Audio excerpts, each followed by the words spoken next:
గోదావరి పుష్కరాలు అత్యంత ప్రతిష్టాత్మకంగా నిర్వహించేందుకు అన్ని శాఖలు సమన్వయంతో పనిచేయాలని ముఖ్యమంత్రి చంద్రబాబు ఆదేశించారు. పుష్కర ఘాట్లు, రోడ్లు, టెంట్లు, మరుగుదొడ్లు సహా ఇతర మౌలిక సదుపాయాల కల్పన కోసం పనులు చేపట్టేలా ప్రతిపాదనలు సిద్ధం చేయాలని సీఎం ఆదేశించారు.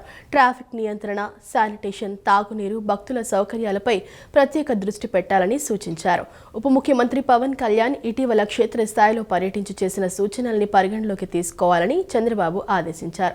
పుష్కరాల నిర్వహణతో పాటు రాజమహేంద్రవరం ఒక మెగా సిటీగా అభివృద్ధి అయ్యేలా పనులు చేపట్టాలని సూచించారు. గోదావరి పుష్కరాల నిర్వహణపై సీఎం చంద్రబాబు వివిధ శాఖల ఉన్నతాధికారులతో నిన్న సమీక్ష నిర్వహించారు. గోదావరి నది రాష్ట్రంలో 212 కిలోమీటర్ల పొడవున ప్రవహిస్తోందని, పోలవరం జిల్లా గుండాలలో మొదటి పుష్కర ఘాటు, కోనసీమ జిల్లా అంతర్వేది, బలుసు తిప్ప, కాకినాడలోని గోవాలంక, పశ్చిమ గోదావరిలోని నరసాపురంలో చివరి ఘాటు నిర్మాణ ప్రతిపాదనలు చేసినట్లు అధికారులు వివరించారు. మొత్తం 6 జిల్లాల్లో 525 ఘాట్లను పుష్కరాల కోసం సిద్ధం చేయాలని ప్రభుత్వం నిర్ణయించింది. ప్రస్తుతం ఉన్న 288 ఘాట్లతో సహా కొత్తగా 237 ఘాట్లను నిర్మించాలని అధికారులు ప్రతిపాదనలు సిద్ధం చేశారు. ఈసారి పుష్కరాల్లో పుణ్యస్నానాల కోసం 9 నుంచి 10 కోట్ల మంది భక్తులు వస్తారని అంచనా వేశారు. పుష్కరాల నిర్వహణతో పాటు రాజమహేంద్రవరం ఒక మెగా సిటీగా అభివృద్ధి అయ్యేలా పనులు చేపట్టాలని సూచించారు. కేవలం పుష్కరాలకు మాత్రమే పనులు పరిమితం చేయకుండా ప్రస్తుతం కల్పిస్తున్న మౌలిక వసతులు గోదావరి పరివాహక ప్రాంతానికి ఆస్తిగా మారాలన్నారు.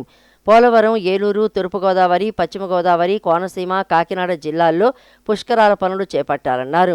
రాజమహేంద్రవరం, నరసాపురం సహా వివిధ ప్రాంతాల్లో మున్సిపల్ శాఖ పరిధిలో 1974 కోట్ల వ్యయంతో 1660 పనులు జరుగుతున్నట్లు వెల్లడించారు. పంచాయతీరాజ్, గ్రామీణాభివృద్ధి శాఖ పరిధిలో 1080 కోట్ల విలువైన 1140 పనులు జరుగుతున్నట్లు చెప్పారు. అఖండ గోదావరి అభివృద్ధి ప్రాజెక్టుపై మంత్రుల కమిటీతో పాటు వివిధ శాఖల అధికారులతో చర్చించారు. 2027 గోదావరి పుష్కరాలకు ముందే పోలవరం ప్రాజెక్టు పూర్తి చేసి జాతికి అంకితం చేస్తామని ముఖ్యమంత్రి వెల్లడించారు. గత పుష్కరాల్లో ఒక్క రోజులో అత్యధికంగా 58.26 లక్షల మంది భక్తులు పుష్కర స్నానం చేశారని, ఈసారి ఒక్క రోజులో 1 కోటి మంది పుణ్యస్నానాలు ఆచరిస్తారని అధికారులు అంచనా వేస్తున్నారు.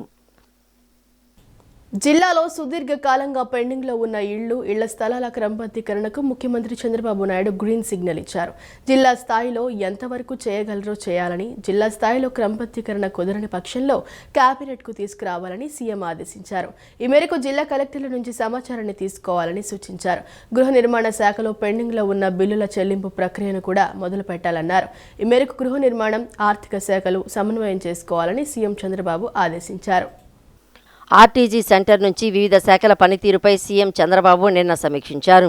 ఈ సందర్భంగా ముఖ్యమంత్రి మాట్లాడుతూ, రాష్ట్రంలో వివిధ జిల్లాల్లో ఇళ్ల స్థలాల క్రమబద్ధీకరణ సమస్య చాలా కాలంగా పెండింగ్లో ఉందని, ఏదో రకమైన సాకు చూపి వాటిని పెండింగ్లో పెట్టేస్తున్నారని పేర్కొన్నారు. దీనికి ఫుల్ స్టాప్ పెట్టాలని, ప్రతి జిల్లాలో క్రమబద్ధీకరించాల్సిన ఇళ్ల స్థలాల జాబితాను సిద్ధం చేయాలన్నారు. ఈ మేరకు జిల్లా కలెక్టర్ల నుంచి సమాచారాన్ని తీసుకోవాలని, క్రమబద్ధీకరణకు సంబంధించి జిల్లాల స్థాయిలో ఎంతవరకు చేయగలిగితే ఆ మేరకు చేసేయాలన్నారు. అక్కడ సమస్య పరిష్కారం కాకుంటే కేబినెట్లో పెట్టి వాటి క్రమబద్ధీకరణకు నిర్ణయం తీసుకుంటామన్నారు. ఎటువంటి వివాదాలు లేకుండా క్రమబద్ధీకరించదగ్గ స్థలాలను ప్రతి కేబినెట్కు తీసుకురావాలన్నారు. అప్పటికీ పూర్తి కానివి ఏమైనా ఉంటే ఆ సమస్యను ఏ విధంగా పరిష్కరించాలో ఆలోచన చేద్దామన్నారు. ఇసుక అక్రమాలు అస్సలు జరగడానికి వీల్లేదని, ఏపీలో తవ్విన ఇసుక ఇతర రాష్ట్రాలకు వెళ్లకూడదన్నారు. రాష్ట్రాల సరిహద్దులు దాటి వాహనాలను సీజ్ చేయండి, ఈ విషయంలో కఠినంగా ఉండాలని అన్నారు. ఇసుక లారీలకు ట్రాకింగ్ పెట్టాలని, ఈ మేరకు టెక్నాలజీని పూర్తి స్థాయిలో వినియోగించుకోవాలన్నారు. ప్రభుత్వం అందించే ప్రతి పథకం, అమలు చేస్తున్న ప్రతి కార్యక్రమం పట్ల ప్రజలకు అవగాహన కలిగితే ప్రభుత్వం అందించే సేవలకు సార్థకత లభిస్తుందన్నారు. ప్రజల్లోకి వెళ్లాలని, ప్రజలకు వివరించాలని చెప్పేది ప్రచారం కోసం కాదు, ప్రజలకు అవగాహన కల్పించడానికే అనేది ప్రతి ఒక్కరూ అర్థం చేసుకోవాలన్నారు. తాను ఇప్పటి వరకు ఒక్క తెలంగాణ నాయకుడిని కూడా ఒక్క మాట అనలేదని డిప్యూటీ సీఎం పవన్ కళ్యాణ్ అన్నారు. తనకు రెచ్చగొట్టడం ఇష్టం లేదు, అందుకే ఎన్నోసార్లు తగ్గి ఉన్నానని పవన్ స్పష్టం చేశారు.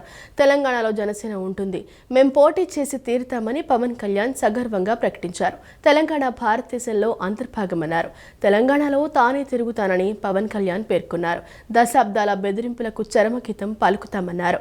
ప్రతి అన్యాయాన్ని ఎదుర్కొంటామని ఈ సందర్భంగా పవన్ కళ్యాణ్ తెలిపారు. హైదరాబాద్లో ఏపీ ఉప ముఖ్యమంత్రి జనసేన అధ్యక్షుడు పవన్ కళ్యాణ్ సమావేశానికి పోలీసులు అనుమతి ఇవ్వకపోవడంతో ఆయన తన నివాసంలో ప్రెస్ మీట్ను నిర్వహించారు. ఈ సందర్భంగా పవన్ కళ్యాణ్ మాట్లాడుతూ ఒక విశ్లేషకుడి వ్యాఖ్యల వల్ల గొడవ మొదలైందన్నారు. ఆ విశ్లేషకుడిపై కేసులు పెట్టిన విషయంలో మొదట్లో తనకు తెలియదన్నారు. తనకు తెలిసాక కేసులు పెట్టవద్దు, వదిలేయమని తమ కార్యకర్తలకు చెప్పానన్నారు. ఆ తర్వాత ప్రెస్ క్లబ్లో ప్రెస్ మీట్ పెట్టి తనను తిట్టారని పవన్ కళ్యాణ్ ఎద్దేవా చేశారు. ప్రత్యేక తెలంగాణ కోరుకున్న చెన్నారెడ్డి వల్లే సినీ ఇండస్ట్రీ హైదరాబాద్ వచ్చిందని పవన్ గుర్తు చేశారు. తెలంగాణలో జనసేన ఉంటుంది, మేం పోటీ చేసి తీరతామని పవన్ కళ్యాణ్ సగర్వంగా ప్రకటించారు. తెలంగాణ భారతదేశంలో అంతర్భాగమన్నారు.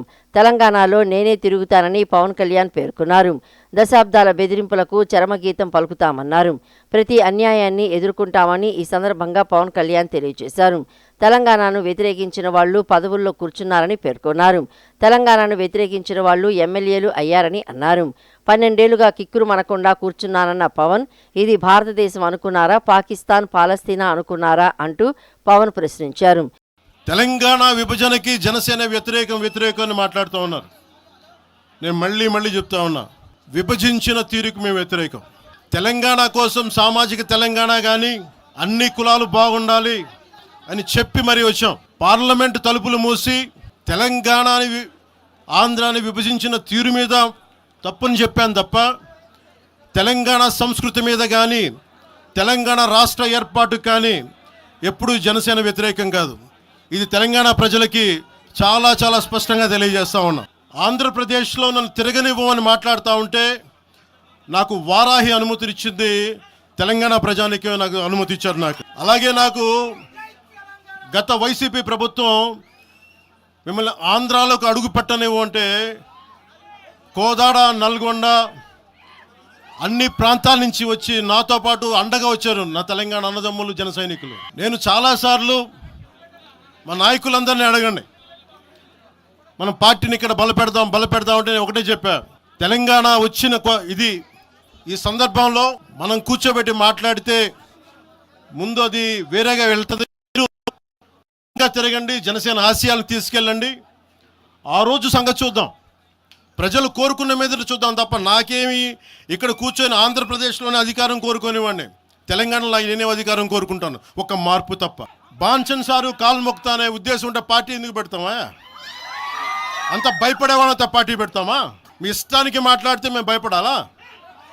ఏ రోజున ఒక్క మాట మీకు కేసీఆర్ గారి గురించి కానీ ఇన్ని సంవత్సరాల్లో 12 సంవత్సరాల్లో ఒక్క తెలంగాణ నాయకుడిని ప్రభుత్వం ఏర్పాటు చేసినప్పటి నుంచి ఈ రోజు దాకా ఒక మాటంలా 50 సంవత్సరాలు కలిసి ఉన్న రాజధాని తెలంగాణకి అన్యాయం చేసిన పాలకుల్ని, దాంట్లో పవన్ కళ్యాణ్ కూడా వాడిని కూడా ఉరిదీసాను. పర్లా, పాలకులు వేరు, ప్రజలు వేరు.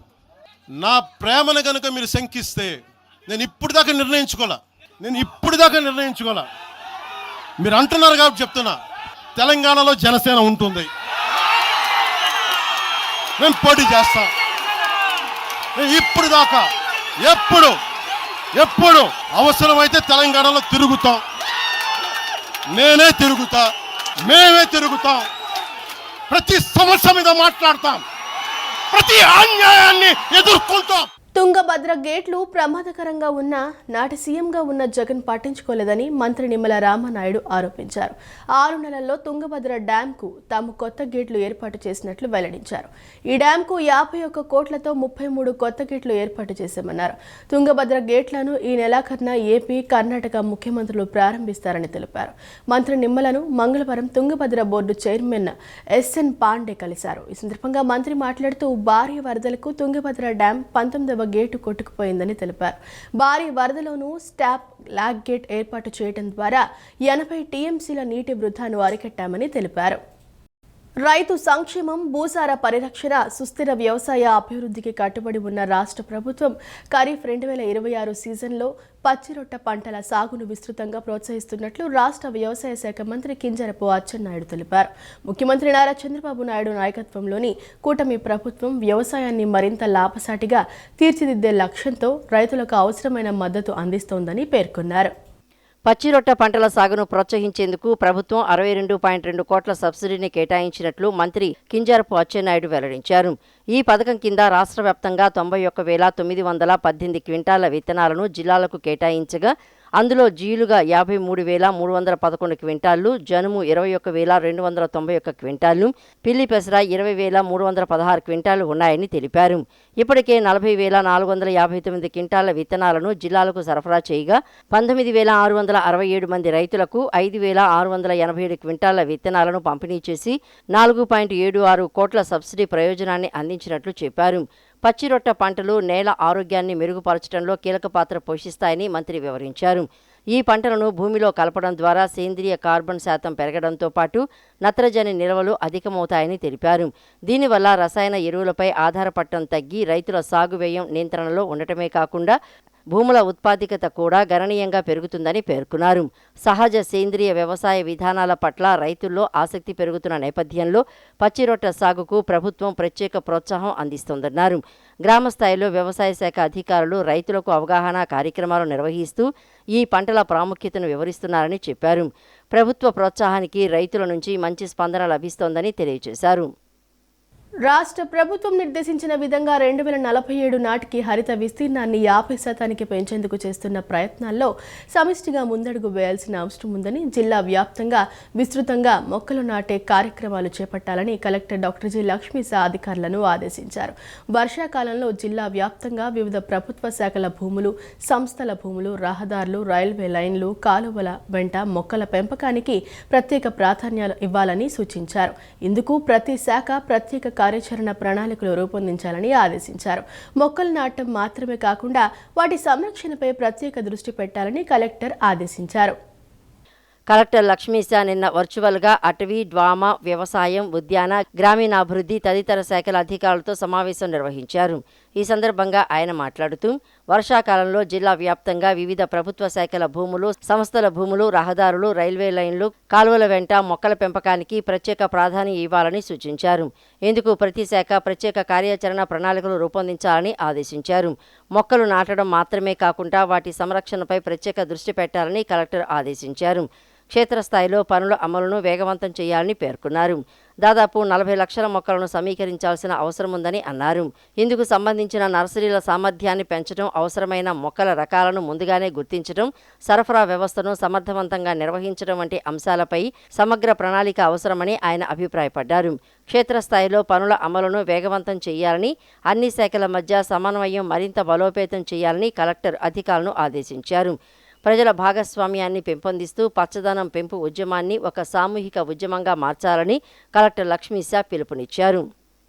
డిఎస్సి 2025 నియామక ప్రక్రియలో అక్రమాలు, అవకతవకలపై తీవ్ర ఆరోపణలు వెల్లువెత్తుతున్న నేపథ్యంలో నిరుద్యోగ యువత తీవ్ర ఆందోళనలో ఉందని సిపిఐ రాష్ట్ర కార్యదర్శి గుజ్జల ఈశ్వరయ్య అన్నారు. ఈ మొత్తం వ్యవహారంపై స్వతంత్ర దర్యాప్తు సంస్థలతో ప్రభుత్వం తక్షణమే సమగ్ర విచారణ చేయించాలని డిమాండ్ చేశారు. కూటమి ప్రభుత్వం అధికారంలోకి వచ్చిన వెంటనే ముఖ్యమంత్రి చంద్రబాబు చేసిన తొలి సంతకంలో ఒకటిగా డిఎస్సి నోటిఫికేషన్ దస్త్రం ఉందని సిపిఐ రాష్ట్ర కార్యదర్శి గుజ్జల ఈశ్వరయ్య అన్నారు. అయితే ఆ సంతకం చేసి దాదాపు 10 నెలలు గడిచినప్పటికీ డిఎస్సి ప్రక్రియ పూర్తి కాకపోవడం ప్రభుత్వ వైఫల్యానికి నిదర్శనమని పేర్కొన్నారు.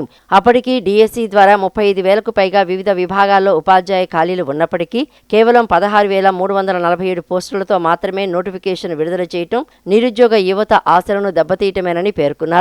ఈ పోస్టుల కోసం లక్షలాది మంది నిరుద్యోగ ఉపాధ్యాయ అభ్యర్థులు పోటీ పడ్డారని, ఒక్కో జిల్లాలో కొన్ని ఎస్జిటి, ఎస్ఏ వంటి పోస్టులకు పూర్తిగా ఖాళీలు లేకపోవడం కూడా తీవ్ర అసంతృప్తికి దారితీసిందన్నారు. డిఎస్సి ప్రక్రియ మొత్తం వివాదాలు, న్యాయపరమైన కేసులు, పరిపాలనా లోపాల నడుమ సాగి చివరకు హడావుడిగా నియామక ప్రక్రియ ముగించారు. ఇటీవల పేపర్ లీకేజీ ఆరోపణలు, డిఎస్సి క్రీడా విభాగం కోటాలో అవకతవకల ఆరోపణలు వెలుగులోకి రావడంతో నిరుద్యోగులు తీవ్ర ఆందోళనకు గురవుతున్నారని చెప్పారు.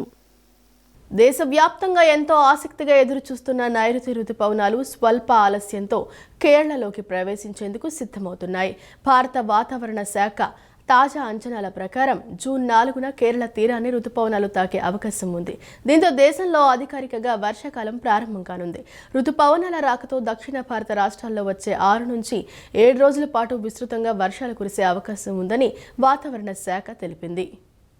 దేశవ్యాప్తంగా ఎంతో ఆసక్తిగా ఎదురుచూస్తున్న నైరుతి రుతుపవనాలు స్వల్ప ఆలస్యంతో కేరళలోకి ప్రవేశించేందుకు సిద్ధమవుతున్నాయి. భారత వాతావరణ శాఖ తాజా అంచనాల ప్రకారం జూన్ 4న కేరళ తీరాన్ని రుతుపవనాలు తాకే అవకాశం ఉంది.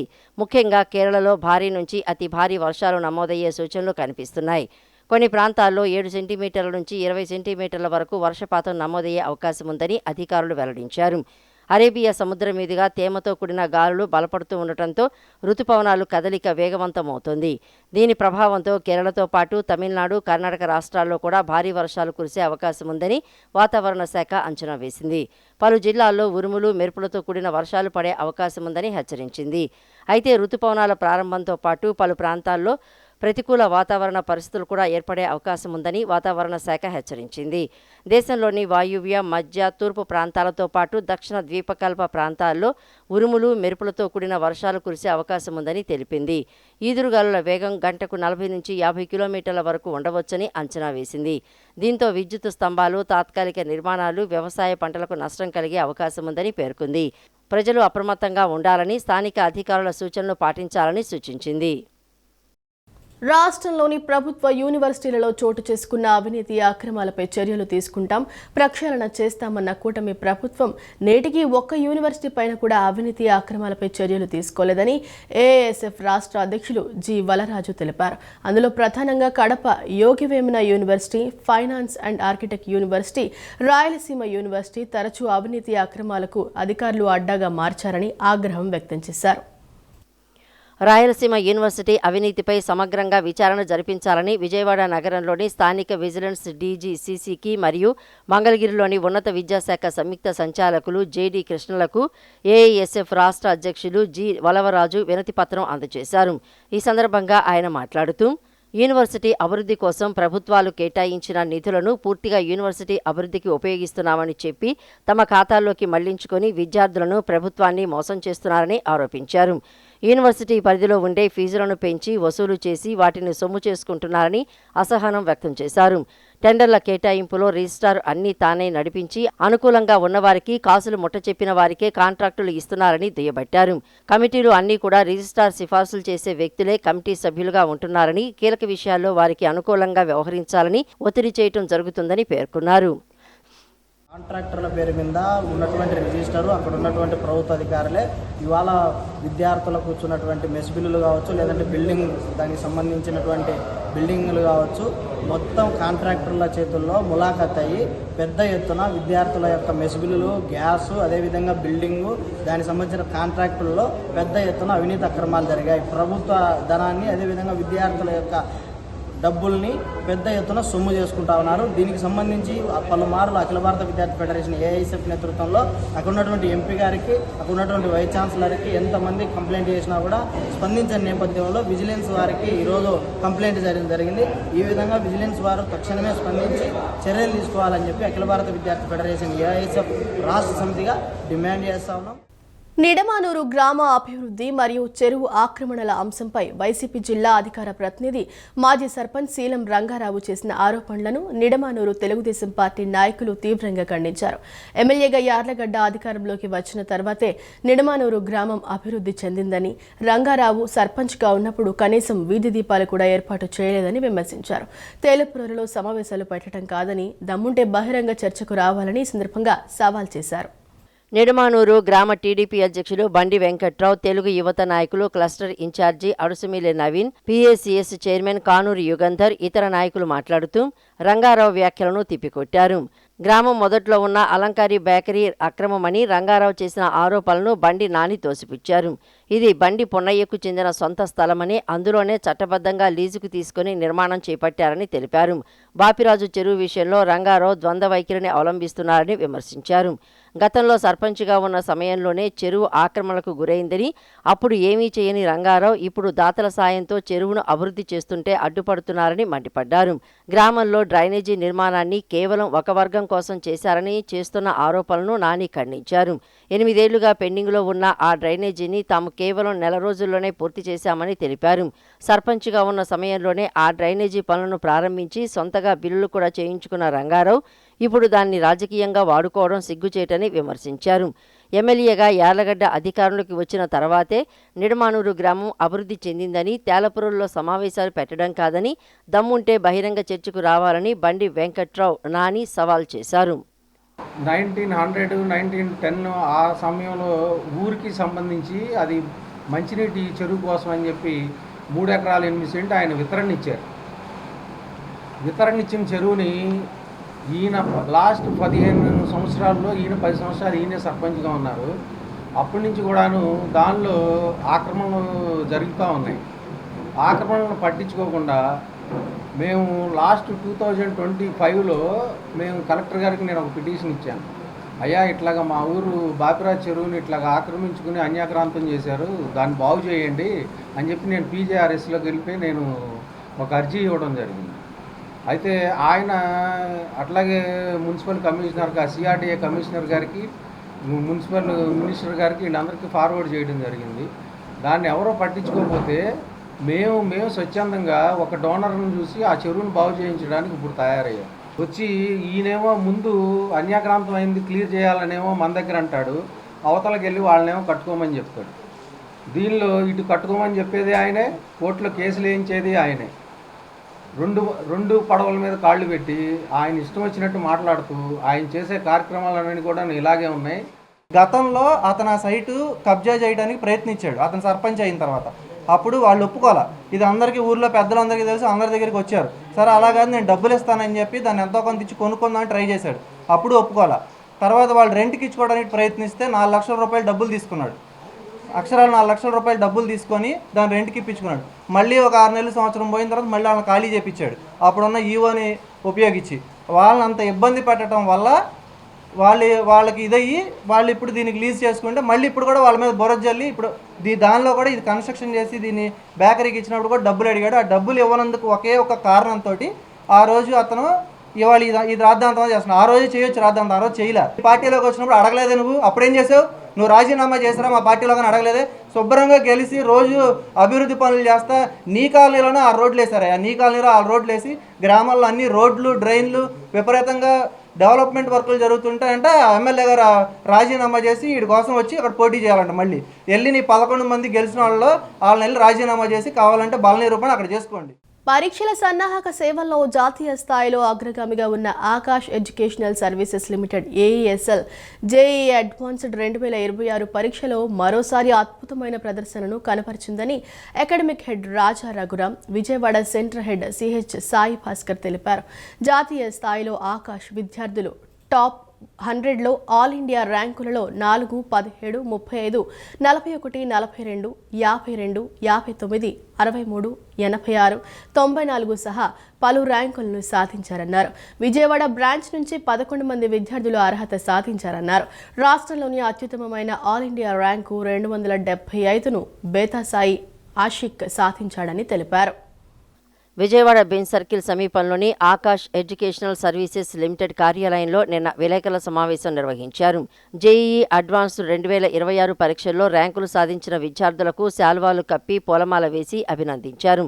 అనంతరం academic head Raja Raghuram, Vijayawada centre head CH Sai Bhaskar మాట్లాడుతూ ఆంధ్రప్రదేశ్ విద్యార్థులు పరీక్షల్లో అద్భుతమైన ప్రతిభను కనపరిచారని, అనేక అగ్ర ర్యాంకులను సాధించారని అన్నారు. భారతదేశంలోని అత్యంత పోటీతత్వ ఇంజనీరింగ్ ప్రవేశ పరీక్షల్లో ఒకటైన ఈ పరీక్షలో రాష్ట్రం యొక్క బలమైన ఉనికిని ప్రదర్శించారని చెప్పాను. రాష్ట్రంలో అత్యుత్తమ ప్రతిభ కనపరిచిన ఆకాష్ విద్యార్థిని బేతసాయి ఆషిక్ ఆల్ ఇండియా ర్యాంక్ 275 సాధించిందని అన్నారు. జేఈఈ అడ్వాన్స్ 2026లో 11 మంది విద్యార్థులు విజయవంతంగా అర్హత సాధించడంతో ఆకాష్ విజయవాడ శాఖ నగరానికి గర్వకారణంగా నిలిచిందన్నారు. ఈ విద్యార్థులు అసాధారణమైన అంకిత భావం, పట్టుదల మరియు అకాడమిక్ ప్రతిభను కనబరిచారని అన్నారు.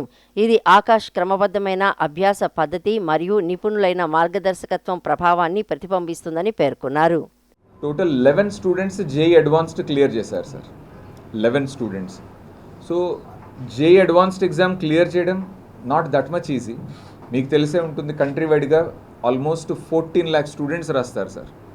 ఆ 14 lakhs స్టూడెంట్స్లో హార్డ్లీ 24-25 స్టూడెంట్స్ మాత్రమే క్లియర్ చేస్తారు జేఈ అడ్వాన్స్డ్. సో ఆ 14 lakhsలో 24-25,000 అంటే అవుట్ ఆఫ్ 100 హార్డ్లీ 1.5 అంతే. బట్ మన బ్రాంచ్ నుంచి 11 స్టూడెంట్స్ క్లియర్ చేయడం it's a very big achievement for all of us. Of course యాక్చువల్గా అచీవ్ అయిన వాళ్ళు అక్కడ ఉన్నారు, మేము ఇక్కడ కూర్చున్నాము.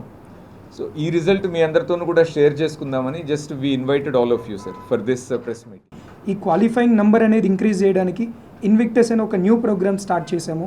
సో దాని గురించి కొన్ని సెమినార్స్ కూడా కండక్ట్ చేస్తున్నాం సార్. అంటే పేరెంట్స్కి, చాలామంది స్టూడెంట్స్కి కూడా ఎగ్జామ్ డిఫికల్ట్ అని తెలుసు, బట్ అది ఎలా క్రాక్ చేయాలి ఏంటి అనేది మనం ఫ్రీ వెబినార్స్ సెమినార్స్ అనేది కండక్ట్ చేస్తున్నాం విజయవాడ లోకల్ బ్రాంచ్లోనే. సో ఐ వుడ్ రిక్వెస్ట్ మీ మీడియా ద్వారా అండ్ అట్లాగే ఇక్కడ ఉన్న వాళ్ళందరి ద్వారా స్టూడెంట్స్ అండ్ పేరెంట్స్ బ్రాంచ్కి విజిట్ చేయండి, అకాడమిక్ టీమ్తో మాట్లాడండి, మనకున్న అవేర్నెస్ ఏంటి, ఆ క్లారిటీ ఏంటి అనేది మా అకాడమిక్ టీం అంతా కూడా ఎక్స్ప్లెయిన్ చేస్తారు. ఆ టీచర్స్ సపోర్ట్ కానివ్వండి, పేపర్ క్వాలిటీ కానీ చాలా బాగా అనిపించింది. వాళ్ళు ఇచ్చిన సపోర్టు, ఆ ఎగ్జామ్స్ నుంచి వచ్చే ఎర్రర్ అనాలిసిస్ అవన్నీ టీచర్స్ అన్నీ మార్క్ చేస్తూ ఆ ఎర్రర్స్ని మళ్ళీ రెక్టిఫై చేస్తూ అలా చేయటం వల్ల ఇప్పుడు ఈ ర్యాంకు సాధించగలిగాను.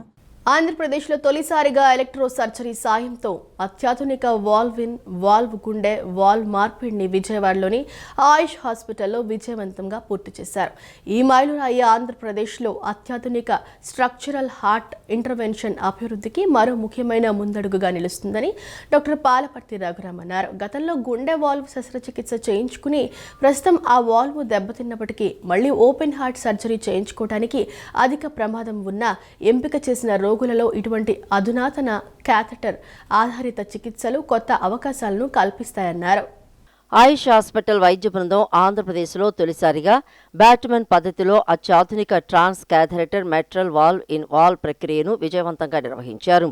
విజయవాడలోని ఆయుష్ ఆసుపత్రిలో నిన్న నిర్వహించిన విలేకరుల సమావేశంలో వైద్యులు గోపాలకృష్ణ చౌదరి, రమేష్ బాబు, పాలపర్తి రఘురామ్ మాట్లాడారు. గతంలో శస్త్రచికిత్స ద్వారా అమర్చిన గుండె వాల్వ్ దెబ్బతినడంతో బాధపడుతున్న ఒక రోగికి ఈ చికిత్స అందించబడిందని అన్నారు. ప్రత్యేక క్యాథెటర్ ఆధారిత ఎలక్ట్రో సర్జరీ సాంకేతికతను ఉపయోగించి దెబ్బతిన్న బయోప్రొసైటిక్ వాల్వ్ అవసరమైన మార్పులు చేసి కొత్త వాల్వ్ను విజయవంతంగా అమర్చారని చెప్పారు. ఈ ప్రక్రియలో రెండవసారి ఓపెన్ హార్ట్ సర్జరీతో ఉండే సమస్యలకు ప్రత్యామ్నాయంగా ప్రాణాపాయ పరిస్థితి నుంచి కాపాడటం జరిగిందన్నారు. తక్కువ శారీరకమైన ఇబ్బందులతో చికిత్సలో ప్రమాదకరమైన సమస్యలు తలెత్తే అవకాశాలు కూడా తక్కువగా ఉండే ఈ చికిత్స రోగికి, వారి కుటుంబ సభ్యులకు ఎంతో ఆనందాన్ని కలిగిస్తుందన్నారు. ఈ అధునాతన వైద్యం ప్రస్తుతం ప్రపంచంలోనే అతి కొద్ది ప్రత్యేక కేంద్రాల్లో మాత్రమే అందుబాటులో ఉందన్నారు. ప్రక్రియ అనంతరం రోగి క్యాత్ ల్యాబ్లోనే మత్తు నుండి కోలుకొని ప్రస్తుతం స్థిరమైన పరిస్థితిలో ఉండి డిశ్చార్జ్కు సిద్ధంగా ఉన్నారని చెప్పారు. ఇటువంటి చికిత్స పొందిన రోగులు సాధారణంగా కొద్ది రోజుల్లోనే ఇంటికి వెళ్లి తమ రోజువారీ కార్యక్రమాలను తిరిగి ప్రారంభించగలుగుతారని అన్నారు. ఈ డెజనరేట్ అయిన వాల్వ్ వలన ఈవిడికి తరచుగా హార్ట్ ఫెయిల్యూర్ అంటే ఊపిరితిత్తుల్లో ఇది అడుగుపోవటం వలన ఊపిరితిత్తుల్లో నీరు వచ్చి ఆయాసపడి తరచుగా హాస్పిటల్లో చేరటం, ఆవిడ లైఫ్ స్టైలు అవన్నీ చాలా కష్టమైపోయినాయి. ఈ పరిస్థితుల్లో పూర్వకాలంలో ఏంటంటే మళ్ళీ ఇంకోసారి ఆపరేషన్ చేసి ఆ వాల్వ్ తీసేసి కొత్త వాల్వ్ వేయటం. అయితే దానికి రిస్క్ అనేది చాలా ఎక్కువ శాతం ఉంటుంది. ఆల్మోస్ట్ 30 to 50% ప్రాణాపాయం జరిగే రిస్క్ ఉంటుంది. ఎందుకంటే పేషెంట్ ఏమో సిక్ పేషెంటు, రెండోసారి ఆపరేషన్ చేయటం, దానికి ఎంత నిష్ణాతులైన సర్జన్స్ దగ్గర అయినా సరే రిస్క్ అనేది ఎక్కువే ఉంటుంది. మనం మేజర్ ఆపరేషన్లో ఉన్నట్టు రక్త మార్పిడి కూడా అవసరం లేదు. కానీ పేషెంట్కి గొంతులోంచి గొట్టమేసి లోపల కవాటం కరెక్ట్ ప్లేస్లో ఉందా లేదా అని 3 dimensional ఈకోకార్డియోగ్రఫీలో చేసి దాంట్లో కరెక్ట్గా కూర్చునేది చేయాలి. సడన్గా ఈ వాల్వ్ పెట్టేటప్పుడు ఆ వాల్వ్ పెట్టిన చోట కాకుండా కిందకి వెళ్ళినా కూడా, లేకపోతే ఇంకా వేరే ప్రమాదం వచ్చినా కూడా ఇమీడియట్గా బైపాస్లోకి అదే లెగ్లో పెట్టిన రక్తనాళాల్లోంచి బైపాస్లోకి వెళ్ళి ఎక్మోలోకి వెళ్ళి అప్పుడు దాన్ని కరెక్ట్ చేసి వాల్వ్ యాక్చువల్గా మార్చాల్సిన అవసరానికి కూడా మొత్తం ఎంటైర్ టీము రెడీగా ఉంది. అంటే సుమారు ఒక 25-30 మంది స్పెషలిస్టులు అందరూ కలిసి చేసేదే ఈ ప్రక్రియ. అది మన రాష్ట్రంలో జరగటం చాలా సంతోషంగా ఉంది. దీనిలో ప్రత్యేకత డాక్టర్ గారు చెప్పినట్టు బ్యాట్మన్ అనే మోడిఫికేషన్ అనేది బహుశా తెలుగు రాష్ట్రాల్లో ఇదే మొదటిసారి అనుకుంటా. రెండోసారి ఆపరేషన్ చేయడానికి వారిని హై రిస్క్గా గుర్తించాం హార్ట్ టీమ్ మీటింగ్లో. సో వీరికి మళ్ళీ మనం ఆపరేషన్ లేకుండా తేలికగా కవాటాన్ని మార్చడానికి ట్రాన్స్ క్యాథెటర్ మైట్రల్ వాల్వ్ రీప్లేస్మెంట్ అనే పద్ధతి ద్వారా వారికి విజయవంతంగా ఈ ప్రొసీజర్ చేయటం జరిగింది.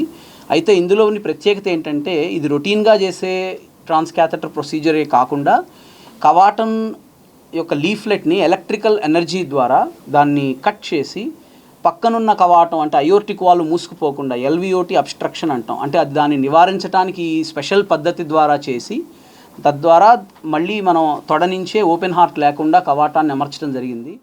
ఈ వార్త ఇంతటితో సమాప్తం. మరో బులెటిన్తో మళ్ళీ కలుద్దాం. అంతవరకు సెలవు. నమస్కారం.